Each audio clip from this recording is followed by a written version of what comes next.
بسم الله الرحمن الرحيم. السلام عليكم ورحمة الله وبركاته. اخوانا عاملين ايه؟ يا رب تكونوا بخير. غضب واستياء نجوم الزمالك وعلى رأسهم رضا عبد العال بعد رحيل حسن موسى المدير التنفيذي السابق لنادي الزمالك، والذي تمت الإطاحة به منذ ساعات بصورة مفاجئة، وتعيين السيد عماد البناني مديرا تنفيذيا لنادي الزمالك بدلا منه بصورة مفاجئة في قرار كان مفاجئ للجميع. قبل ما نروح لرضا عبد العال واتكلم عن رئيس نادي الزمالك المعزول مرتضى منصور، نروح بقى لكابتن رضا عبد العال. نفس الشيء تقريبا اللي قاله عفت نصار قاله رضا عبد العال، وسأل وتساءل ووجه رسالة نارية لوزير الشباب والرياضة، وبيسأله ليه شلت حسن موسى؟ عشان مين شلت حسن موسى؟ ليه حسن موسى رحل عن نادي الزمالك؟ ايه السبب الرئيسي، السبب اللي خلاك تجيب انسان او تجيب مسؤول اهلاوي تمسكه نادي الزمالك؟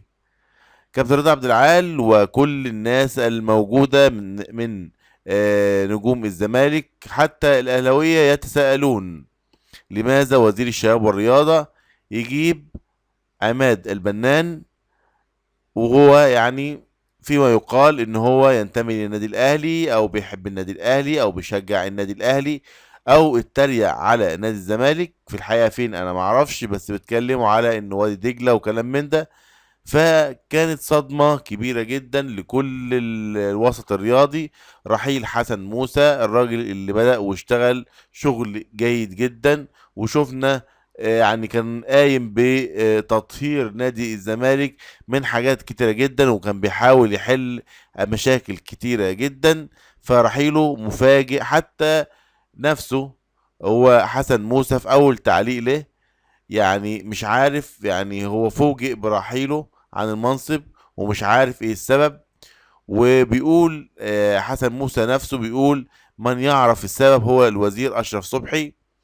وقال الراجل بكل أدب وكل احترام في كل الأحوال أنا تحت أمر الزمالك، ونحن نخدم الزمالك من أي موقع وفي أي مكان وبغض النظر عن المنصب. كلام جميل، كلام محترم من راجل محترم.